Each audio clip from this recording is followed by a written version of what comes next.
नमस्कार शेतकरी बंधू भगिनींनो, कृषीविषयक कार्यक्रमात आपल्या सर्वांचं मनपूर्वक स्वागत. मंडळी, आपल्या शेतीपूरक व्यवसायातील एक महत्त्वाचा व्यवसाय म्हणजे मत्स्यपालन. आपल्या मानवी जीवनामध्ये दैनंदिन आहारात महत्त्वाचा घटक म्हणजे मासे.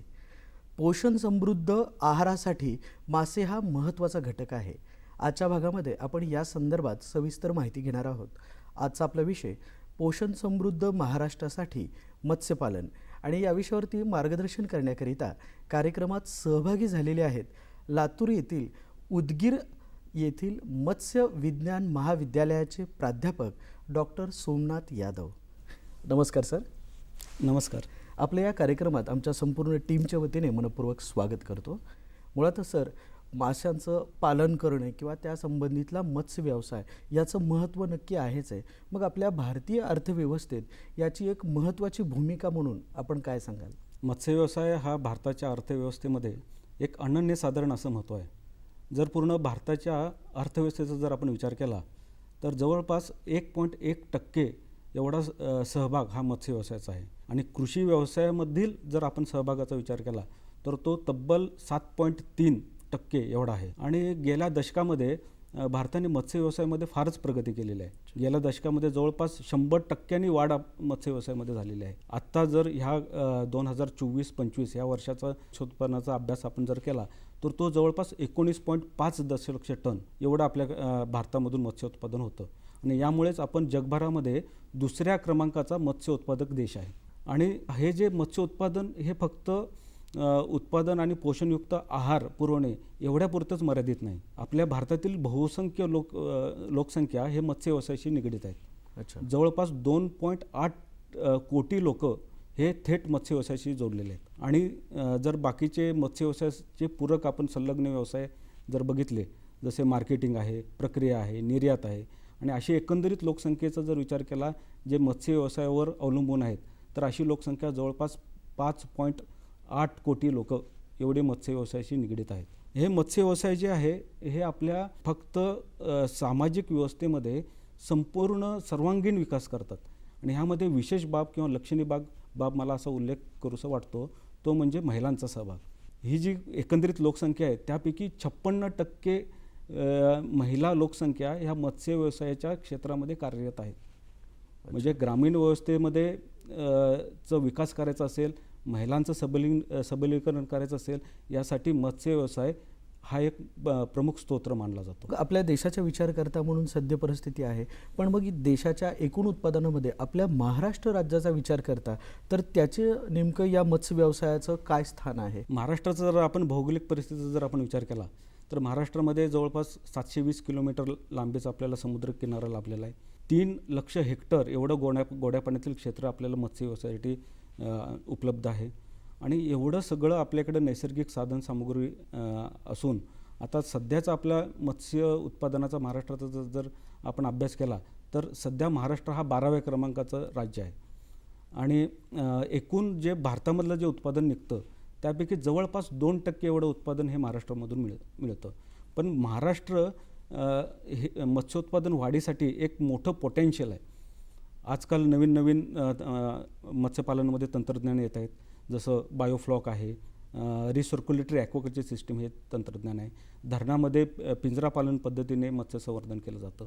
आणि हे सगळे संवर्धन पद्धतीचा अवलंबन करण्याचं प्रमाण आहे ह्या काही वर्षामध्ये महाराष्ट्रामध्ये वाढत आहे. आणि नक्कीच काही वर्षामध्ये महाराष्ट्र हा मत्स्य व्यवसायामध्ये फारच प्रगती करेल. महाराष्ट्रातील जनतेचा विचार करता तर साधारण सेवन करण्याचं काय नेमकं प्रमाण आहे? महाराष्ट्रामध्ये जवळपास 64% जी लोक आहेत हे त्यांच्या आहारामध्ये माशाचा समावेश करतात. आणि हे किनारपट्टी भागामध्ये जास्त आहे. किनारपट्टी भागातील जे लोक आहेत हे आहारामध्ये माशांचा उपयोग करतात. परंतु आपण जे महाराष्ट्रातले अंतर्गत भाग बघितले, जसे मराठवाडा असेल, खानदेश असेल किंवा विदर्भ असेल, या भागामध्ये मत्स्यसेवनाचे जे प्रमाण आहे हे फार कमी दिसतं. आणि जर पूर्ण भारताची आपण सरासरी बघितली तर पूर्ण भारतामध्ये जवळपास 72% लोक मासे खातात. म्हणजे आपली जी नॅशनल सरासरी आहे, आपल्या देशाची जी सरासरी आहे, त्या सरासरीपेक्षा कमी प्रमाणात आपण मासे खातो. अच्छा. मासे खाणाऱ्या राज्याचा जर विचार केला तर त्रिपुरा हे राज्य जे आहे, या राज्यामध्ये जवळपास 99% लोक मासे खातात. बरं. आणि पट्टीमधले जे राज्य आहेत, जसं वेस्ट बेंगाल झालं, ओरिसा झालं, केरळ झालं, तमिळनाडू, हे जे काय किनारपट्टी भागातील जे राज्य आहेत, याच्यामध्ये माशाचं सेवन जे आहे हे 90%पेक्षा जास्त प्रमाणात केलं जातं. आपल्याकडचे जे उत्तरेकडचे जे राज्य आहेत, जसं राजस्थान, हरियाणा, पंजाब, या भागामध्ये मत्स्यसेवनाचं प्रमाण कमी आहे. जवळपास 20 ते 25% लोकच माशाचा आहारामध्ये ते समावेश करतात. याची कारणं वेगवेगळी असू शकतात. भौगोलिक कारणं आहेत, काही पारंपरिक कारणं आहेत किंवा काही धार्मिक कारणं आहेत. आहारामध्ये समावेश करताना 2 प्रकारचा माशाचा विचार केला जातो, तो म्हणजे सागरी मासे आणि गोड्या पाण्यातली मासे. तर मुळातच त्यांचा जर पोषण मूल्यांचा विचार केला तर सागरी पाण्यातील मासे आणि गोड्या पाण्यातील मासे, तर यांच्यामध्ये नेमका पोषण मूल्य आधारित काय फरक असतो? खरं सांगायचं म्हटलं तर मासा हा जो आहारातील पदार्थ आहे, हा कुठलाही असू दे, मग तो खाऱ्या पाण्यातला असेल, निमखाऱ्या पाण्यातला असेल किंवा गोड्या पाण्यातला असेल, हे तिन्ही प्रकारचे जे मासे असतील, हे मासे मानवी शरीरासाठी पोषक मूल्य चांगल्या प्रमाणात देतात. साहजिकपणे खाऱ्या पाण्यातील मासे खाऱ्या पाण्यात वाढत असल्यामुळे त्यांची चव साधारण खारट लागते. गोड्या पाण्यातील जे मासे जे आहेत, हे गोड्या पाण्यात वाढल्यामुळे त्यांची जी चव आहे ती सौम्य लागते. आणि जर आपण बाकीच्या घटकांचा, पोषक घटकांचा जर आपण विचार केला तर त्यामध्ये खाऱ्या पाण्यामधल्या माशामध्ये किंचितचं थोडं जास्त प्रमाणात प्रोटीन आढळतं आणि गोड्या पाण्यामधल्या माशामध्ये साधारणपणे 6 ते 18% एवढं प्रोटीन असतं. खाऱ्या पाण्यामधील माशामध्ये 13 ते 21% एवढं प्रोटीन असतं. आणि त्यानंतर आपण ओमेगा आम्लाचा जर विचार केला, ओमेगा 3 फॅटी ॲसिड जे आपल्या हृदयविकारासाठी, मेंदू विकारांसाठी, हे आजार टाळण्यासाठी जे ओमेगा 3 फॅटी ॲसिड जे आपल्या शरीराला लागतं, ते सागरी माशामध्ये आपल्याला मिळतं. त्या व्यतिरिक्त जर गोड्या पाण्यातील माशांचा विचार केला तर ओमेगा 6 फॅटी ॲसिड जे आहे, ह्यांचं चांगलं प्रमाण आढळतं. हे दोन्ही मासे वेगवेगळ्या आजारांना किंवा प्रतिबंध करण्यासाठी आपल्याला उपयोगात ठरतातच. आणि त्यानंतर आपण बाकीचा जर विचार केला तर हे खाऱ्या पाण्यातील जे मासे जे आहेत, तर त्यांच्यामध्ये आयोडीनचं प्रमाण चांगल्या प्रमाणात आपल्याला आढळतं. आणि हे जे आयोडीन जे आहे, हे आपल्याला थायरॉइड ग्रंथीचं जे काम सुधारण्यासाठी उपयुक्त ठरतं. अच्छा. यामुळे दोन्ही प्रकारचे मासे रोजच्या आहारामध्ये सेवन करणं चांगलंच आहे.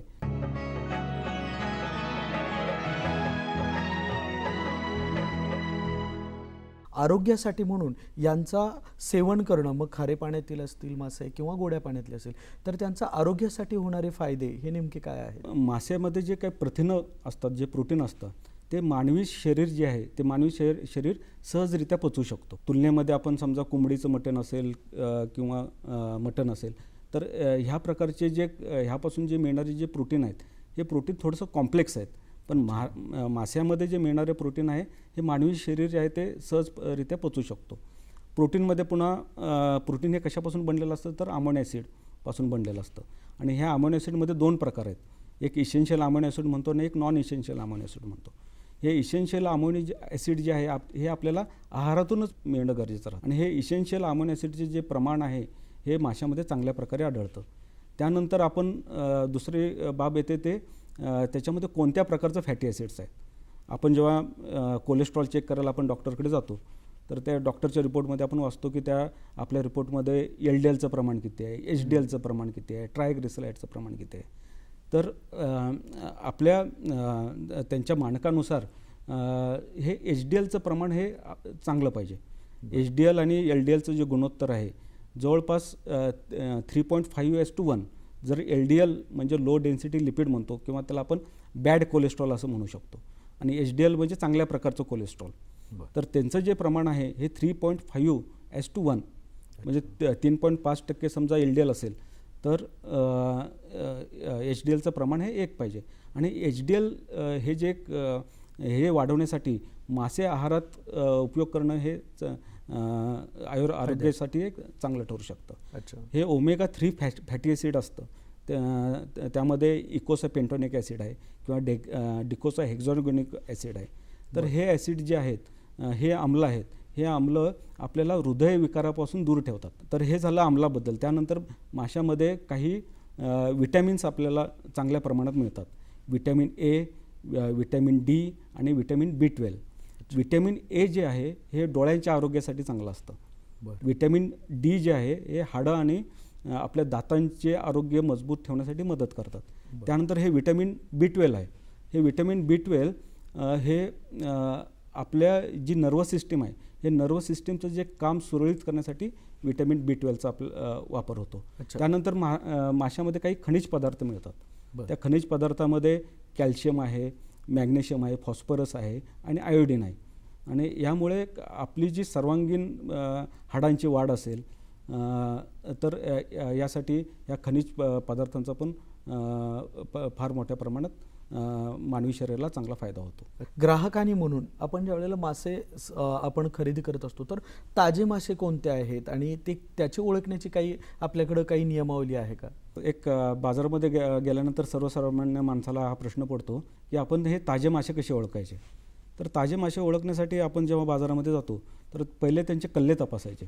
अच्छा. जर कल्ले त्यांचे एकदम लालसर रंगाचे आहेत याचा अर्थ की ह्या माशाला पुरेसा ऑक्सिजन मिळालेला आहे आणि हा मासा ताजा आहे. त्यानंतर त्यांचे आपण डोळे तपासू शकतो. जर डोळे त्यांचे असे धुसर दिसत असतील किंवा पांढरट दिसत असतील तर याचा अर्थ असा होतो की हा मासा शिळा आहे. जर त्यांचे डोळे जे नॉर्मल कलरचे असतील आणि लखलखीत डोळे असतील तर हे मासे ताजे मासे आहेत असं आपण समजू शकतो. त्या व्यतिरिक्त आणखीन एक आपण ताजे मासे ओळखण्याची एक सोपी पद्धत म्हणजे त्या माशाला आपण बोटाने दाबून बघायचं. जर समजा बोटाने दाबल्यानंतर जे स्नायू तिथं खड्डा पडत असेल आणि स्नायू पुन्हा पूर्ववत येत असतील लगेच तर तो मासा ताजा मासा असा मानला होतो. पण दाबल्यानंतर तिथंच असा खड्डा पडत असेल तर तो मासा शिळा मासा आहे असं आपण समजू शकतो. मासे घेताना आपण त्या बाजारपेठेमध्ये गेल्यानंतर तिथली स्वच्छता पण बघायची. जर स्वच्छता चांगली असेल तिथं थंड साखळी त्यांनी मेंटेन केली असेल तर अशाच दुकानातून किंवा अशाच बाजारपेठेमधून मासे घेणं कधी आपल्याला हितकारक ठरू शकतो. सर, मुळातच आपण ज्यावेळेला माशांचा विचार करतो किंवा त्याच्या सेवनांचा विचार करतो तर या पोषक द्रव्य जे असतात या माशांची ते टिकवण्यासाठी म्हणून वेगवेगळ्या पद्धतीने खरं तर मासे बनवले जातात स्वयंपाकामध्ये किंवा पाककृतीमध्ये. पण त्याचं पोषण मूल्य राखणं हे तितकंच गरजेचं आहे. तर मग ते पोषण मूल्य आपल्याला राखून काय पद्धतीने या माशांची पाककृती असू शकते? मासे हे पोषण मूल्याने निर्मित असा एक पदार्थ आहे. पण हे पोषण मूल्य आपल्याला एका योग्य स्वयंपाक पद्धतीने टिकवता यायला पाहिजे. नक्कीच. मासे बनवण्यासाठी स्वयंपाक करण्यासाठी वेगवेगळ्या पद्धती आहेत. त्याच्यामध्ये वाफेवर शिजवणे आहे, माशाला ग्रिल करणं आहे, माशाची करी किंवा सूप करणं आहे किंवा मासे तेलामध्ये फ्राय करणे आहेत. तर ह्या सगळ्या पद्धतीमध्ये सगळ्यात चांगली पद्धत म्हणजे मासे वाफेवर शिजवणे. वाफेवर मासे जर शिजवले असतील तर त्यामध्ये बहुतांश जे पोषक घटक हे सुरक्षित राहतात. त्यानंतर माशाला ग्रिल करणे ही पद्धत येते. त्यानंतर त्याची सूप किंवा करी करणे ही एक पद्धत येते. परंतु आपल्या भारतातील पाकशैलीमध्ये हे मासे खोल तेलामध्ये तळणे ही पद्धत सहसा आपण स्वयंपाकासाठी वापरू नये. कारण त्यामधून जे माशाचे जे पोषक घटक असतात हे पोषक घटक नष्ट होतात आणि आपल्याला नको असलेले जे कोलेस्ट्रॉल आहे कोलेस्ट्रॉल वाढलं जातं. त्यामुळे मासे जे आहेत हे खोल तेलामध्ये किंवा डीप फ्राय करणे हे टाळावेत.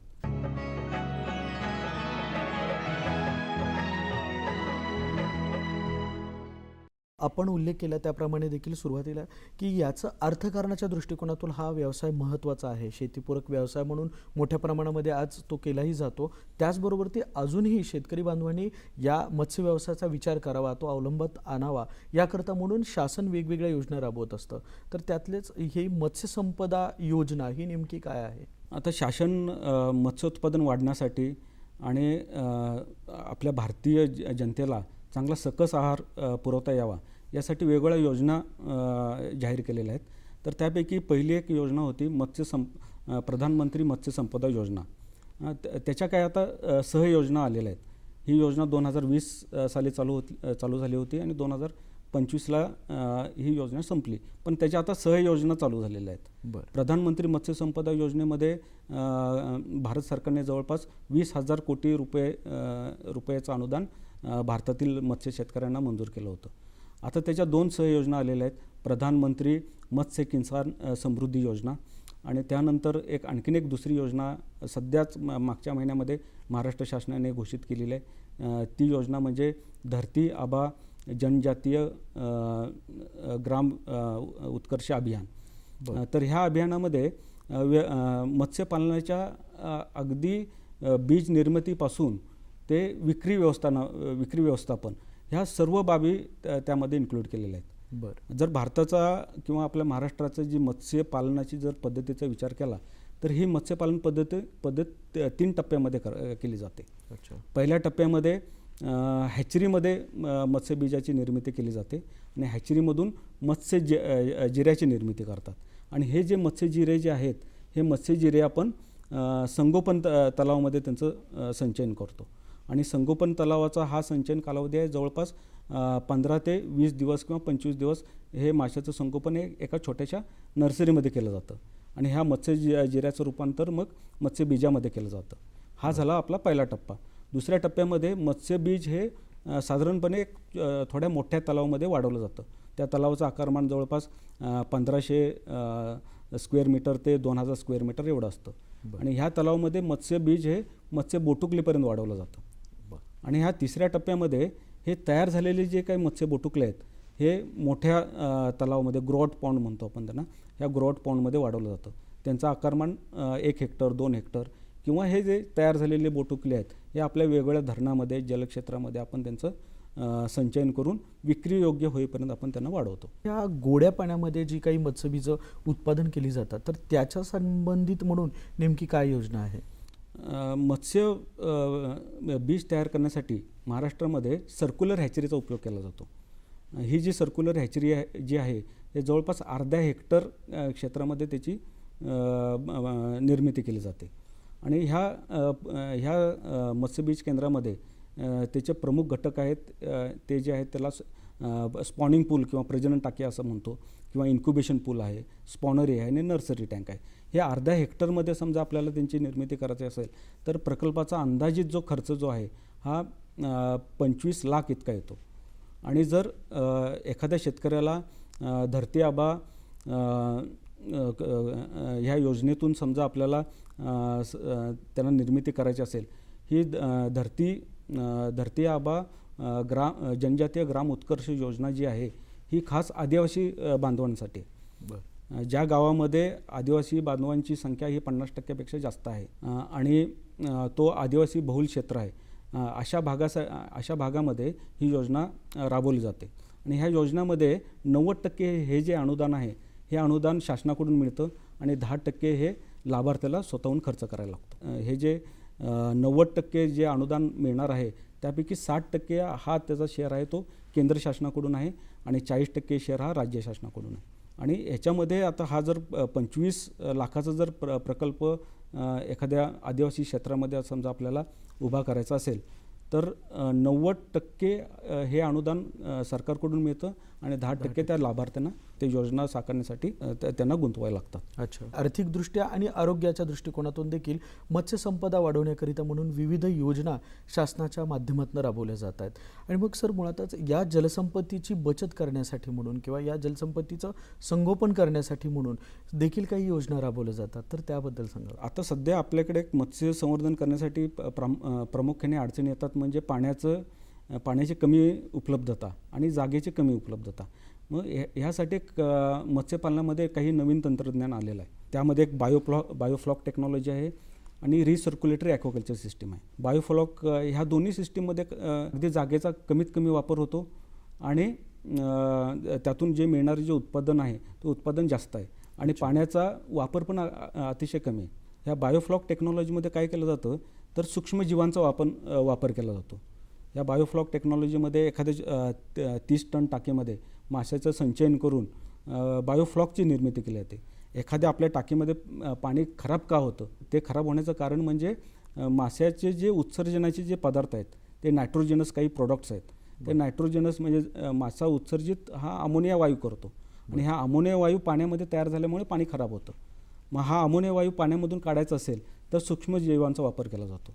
मग ह्या सूक्ष्मजीव वाढण्यासाठी त्यांना हे नायट्रोजन हे बाहेर काढून टाकण्यासाठी त्यांना एक कार्बन सोर्स लागतो. जर आपण बाहेरून त्यांना कार्बन सोर्स दिला, जसं गूळ आहे किंवा अन्य कार्बन सोर्स आपण त्यांना पुरवला, नायट्रोजन पाण्यामध्ये किती आहे त्याच्या तुलनेमध्ये समजा आपण बाह्य कार्बन स्रोत पुरवला, तर बायोफ्लॉकमध्ये जे नायट्रिफाईंग बॅक्टेरिया आहेत तर त्यांची निर्मिती होते. हे नायट्रिफाईंग बॅक्टेरिया काय करतात तर अमोनियाचं रूपांतर नायट्राईटमध्ये करतात आणि नायट्राईटचं पुन्हा नायट्रेटमध्ये रूपांतर केलं जातं. आणि ही प्रक्रिया हे एखाद्या छोट्याशा टाकीतच होत असल्यामुळे पाणी बदलायची आवश्यकता लागत नाही. आणि हे बायोफ्लॉक जे तयार झालेलं आहे पाण्यामध्ये, ह्या मायक्रो ऑर्गॅनिझमचं एक संयोग तयार झालेलं आहे. हे माशाला खाद्य म्हणून पण होतं. म्हणजे माशाला खाद्याची बचत होते, आपल्या पाण्याची बचत होते आणि जागेची पण बचत होते. नक्कीच.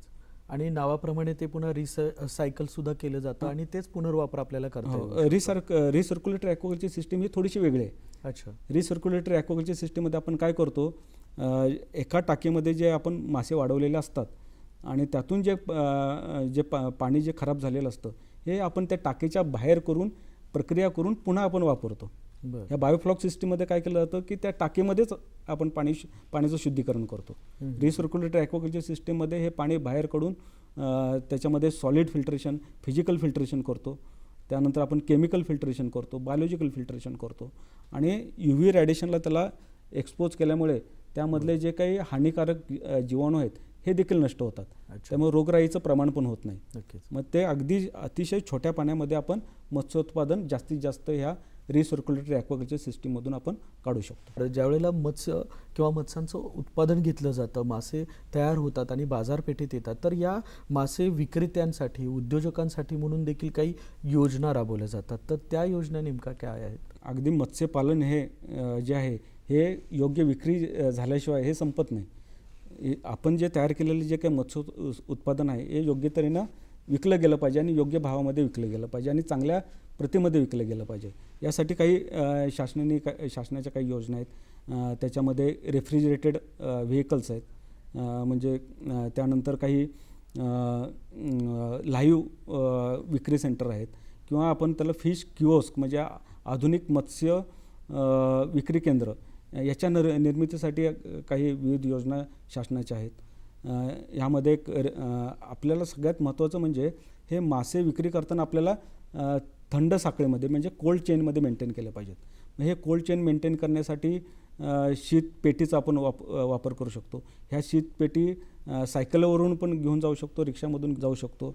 मग हे जे काही फिश व्हेंडर्स आहेत ह्या व्हेंडरसाठी जो लागणारा त्यांचा जो प्रकल्प खर्च आहे त्यापैकी त्या योजनेप्रमाणे त्यांना अनुदान दिलं जातं. एखाद्या समजा व्यावसायिकाला मत्स्य प्रक्रिया केंद्र तयार करत असेल तर त्या केंद्रासाठी देखील विविध योजना आहेत. त्यानंतर आता सध्या महत्त्वाचं म्हणजे माशाला चांगला रेट आणि त्या माशाची चांगली प्रत ही लाईव्ह सेलिंगनी म्हणजे जिवंत मासे विक्री केल्यानंतर चांगली आपल्याला क्वालिटी आपल्याला मिळू शकते आणि मत्स्य शेतकऱ्यांना चांगला भाव मिळू शकतो. यासाठी विविध ठिकाणी लाईव्ह सेलिंग युनिट, मासे जिवंत विक्री केंद्र ते फिरते असतील किंवा स्थिर असतील अशा प्रकारच्या निर्मितीसाठी देखील शासन शेतकऱ्यांना मदत करतं. तर आजच्या आपल्या या कार्यक्रमाच्या निमित्ताने आपल्या या संकल्पनेनुसार देखील आपण आपल्या मत्स्यशेती करणाऱ्या शेतकऱ्यांना त्याचबरोबर ती ग्राहकांना म्हणून आपण काय संदेश द्याल? पोषण समृद्ध आपल्याला महाराष्ट्र बनवायचं असेल तर सुरुवातीला पहिल्या टप्प्यामध्ये आपल्याला मासेचं उत्पादन वाढवणं आहे. त्यानंतर माशाचं उत्पादन वाढवल्यानंतर त्याची विक्री योग्य तऱ्हेने करणं गरजेचं आहे. आणि समृद्ध महाराष्ट्र आपल्याला बनवण्यासाठी आपल्या महाराष्ट्रातील सर्व जनतेला मासे हा एक चांगल्या प्रकारचं आहार हा आपल्या महाराष्ट्रातील जनतेला पुरवणं गरजेचं आहे. आणि ह्याच्यासाठी माझा असा संदेश राहील की प्रत्येक व्यक्तीने प्रत्येक आठवड्याला 100 ते 200 ग्रॅम एवढ्या प्रमाणात मासे खाणे गरजेचं आहे. आणि पोषण समृद्ध महाराष्ट्र बनवण्यासाठी माशाला आहारामध्ये आपण नक्कीच समाविष्ट करा, हा मी दर्शकांना एक संदेश देऊ इच्छितो. सर, मुळात आपण कार्यक्रमात सहभागी झालात आणि आपण आत्ता संदेश दिला त्याप्रमाणे उद्योजकांसाठी देखील शेतीपूरक व्यवसाय म्हणून करत असताना आणि त्याचबरोबर ती ग्राहक म्हणून देखील आपल्याला या माशांचं सेवन करण्यासाठी त्याचे आरोग्यदायी फायदे बघता आपण आव्हान केलं तर या आव्हानाचा शेतकरी बांधव, ग्राहक सकारात्मकतेने विचार करतील आणि आपल्या जीवनशैलीमध्ये याचा अवलंब करतील अशी आपण अपेक्षा व्यक्त करूयात. आपण कार्यक्रमात सहभागी झालात, महत्त्वपूर्ण विषयावरती मार्गदर्शन केलं, त्याबद्दल धन्यवाद आणि आपल्या पुढील वाटचालीसाठी सह्याद्री वाहिनीच्या वतीने मनपूर्वक शुभेच्छा.